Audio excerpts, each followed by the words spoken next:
Sejam bem-vindos a mais um vídeo da jornada. Quem vos fala sou eu, Ian Bonin.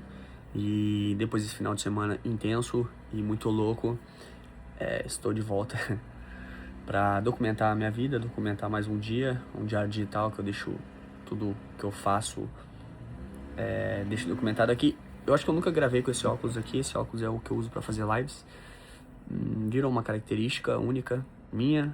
E também ele me protege meus olhos, porque ele é bloqueador de luz azul. É um óculos muito comum no meio agora do futebol, dos atletas. Popularizou muito, viralizou bastante. E pelo menos ele me ajuda muito. Eu não fico olho cansado quando eu fico mexendo em telas. Esse cenário aqui, ó, essas roupas penduradas, por que estão penduradas aqui no quarto? Porque não tem cão caçar com o gato, como nós não temos uma secadora aqui em casa.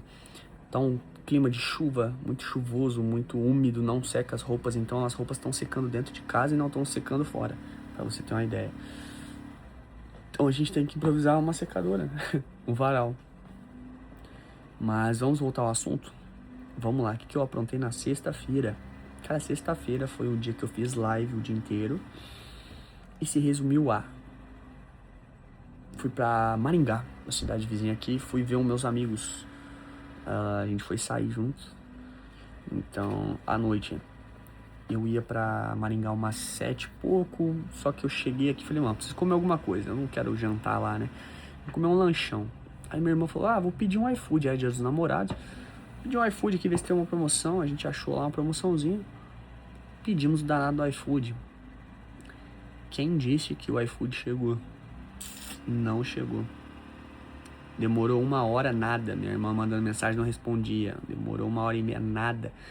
Aí o restaurante entra em contato com a minha irmã e fala que o sistema deu bug, não aceitou o pedido. Minha irmã já tinha pago, caralho, a 4. Aí vai minha irmã mandar o comprovante. Fizeram o lanche. Depois de 2 horas, eu acho, de espera, chegou a birosca do lanche. Cara, comemos, aí, pum, parti Maringá. Eu saí daqui, era umas 9h20 e 10h20, ó. Abasteci e fui. Cheguei lá em Maringá, fui na casa do meu parceiro, massa, mudou de casa, na casa dele bem da hora, espaçosa, assim, foda. E a gente aguardou outro parceiro nosso que teve que levar o irmão dele numa festa lá, numa chácara. Porra, deu um rolezão, ele chegou, era 11h30, quase meia-noite lá. Aí vai nós desbravar a noite maringaense, a gente parou num tal de Obscuro. Foi mais pela resenha, peguei aquela famosa água com gás, fiquei de boa ali, ficamos trocando ideia, conversando, olhando o movimento, observando interações sociais. Porque ficar sóbrio no rolê, você observa tudo, né? E é engraçado. Eu pelo menos achei engraçado.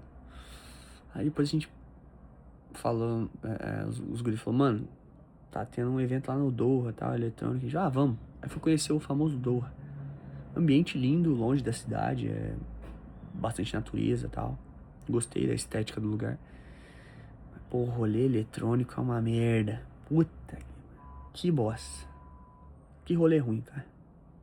Nossa, eu nunca vi um rolê tão ruim quanto aquele. Música eletrônica é muito ruim. Não tem como dançar, você não enxerga ninguém. O pessoal tudo de óculos, usando drogas e, e bebendo álcool. Nossa, é muito ruim. Tava frio pra caralho. Foi bom pela resenha. A resenha foi boa. Aí saímos de lá, era às 4 e pouco. Foi umas 4, quase 5, 4h30, 4h40. Aí fomos num podrão, paramos no podrão, comemos um lanche, ficamos resenhando. Aí 6 horas eu parti. Voltei pra casa. Cheguei 7 horas e apaguei, pacotei. Aí sabadão, dia da estreia do Brasil na Copa. Brasil na Copa. Como que foi o jogo do Brasil na Copa? Eu já falei, essa Copa que eu menos tô empolgado. Deixa eu desenhar meu dia, né? Acordei 1 hora da tarde. Tomei um banho e tal. Enfim, fazer live, que a tarde inteira fazendo live. Parei a live. E fomos à noite numa pizzaria. Era pra gente ir num espaço que tem aqui aberto. Mas estavam cobrando ingresso, porque ia ter um show de pagode depois do jogo. Então a gente falou, não tem como, não tá em família. Aí começou a chover, tava uma bosta. Falei, nossa, a melhor coisa que a gente fez foi não ter ido nesse lugar. Fomos numa pizzaria, meu pai reservou lá umas mesas bem de frente pra televisão grandona. Sensacional. Comemos uma pizza, uma porçãozinha maravilhosa. Assistimos o danado do jogo. Cara, 1-1, Marrocos, análise. A melhor frase que eu digo é: o Brasil foi uma merda, foi ruim, não tem padrão de jogo, não tá legal, mas, cara, o melhor Marrocos da história empatou com um dos piores seleções brasileiras da história. Então, é algo a se pensar. Nós temos ainda jogadores de nível, mas precisa de mudança, precisa ter uma mexida. A seleção sofreu muito, foi um jogo de muita transição, errou muito passe, fazendo com que o nosso meio campo se desgastasse demais. O Casemiro é um volante que, se ele jogar num time que não fica com a bola, ele não vai ser menos um, que ele não aguenta a intensidade do jogo. Bruno Guimarães, eu jogo de volante, eu sei como é cansativo ficar balançando em jogo de transição. Então o Brasil perdia muita bola e tinha que fazer muita força para correr para trás e proteger a entrada da área. A gente fez isso com maestria. A questão da defesa ali, os zagueiros, a gente tirou muito chute, Paquetá, né? Mas o Paquetá muito mal, errou muito passe. Casemiro abaixo na intensidade, não aguentou. O meio campista ali do Marrocos, um molecão de 18 anos, acabou com o jogo. Foi assim, absurda o impacto dele no jogo. Foi o melhor em campo pra mim. O Vinícius Júnior tirou da cartola um golaço. E eu falei que ele ia ser o cara do Brasil nessa Copa, porque ele tá mordido com as críticas. E um jogador, quando ele ficar assim mordido, sinal que o negócio vai ficar louco. Então, Rafinha, nossa, foi o pior em campo. Apagado. Só correu errado. Só... Não sei o que aconteceu, não. Não sei se é mental. Não sei se ele jogou fora de posição. Acho que ele jogou fora de posição, né? Mas não tava bem, cara. Igor Thiago é um centroavante de força, pesado. Eu não entendi ele não colocar o Endrick. Não faz sentido. Na minha cabeça não fazia sentido ele não ter posto o Endrick. Ter tirado o Igor Thiago e colocado o Endrick. Ele colocou o Matheus Cunha, né? Que é um bom jogador. Ele achou um passe pro Vinícius Júnior. O Vinícius Júnior bateu pra trás. Rafinha, pô, faz o gol, Rafinha, pelo amor de Deus. Faz o gol. Limpa. Chance clara. O Brasil, se você pegar legal, o Brasil teve mais chances claras de gol do que o Marrocos. Só que o Marrocos faltou um capricho. Se o Marrocos, no comecinho do jogo, ele capricha um pouquinho, o Brasil tinha tomado uma ataca. Mas, assim, pro Brasil sai um saldo positivo esse empate. E é o único jogo da Copa do Mundo que eu assisti, assim, completão. O resto eu vi os melhores momentos e tal. Tá sendo uma Copa muito interessante de ser acompanhada. E, cara, é bom, é isso. Vamos lá, vamos acompanhando. Depois do jogo, vim pra casa, dormi, pacotei, que eu, né, tava virado praticamente.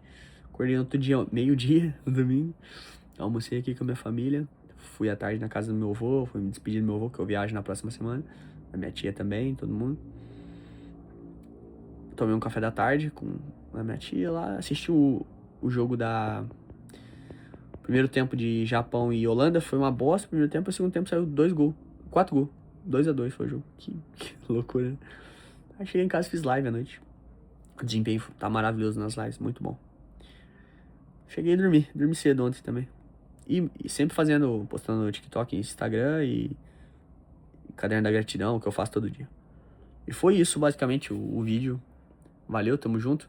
É que foram muitos tópicos. Eu poderia falar somente sobre o rolê eletrônico e somente sobre a seleção. Mas eu vou resumir bastante isso e boa. Eu pequei um pouco no YouTube essa semana passada. Essa semana eu vou fazer todo dia. Eu já tô viajando também.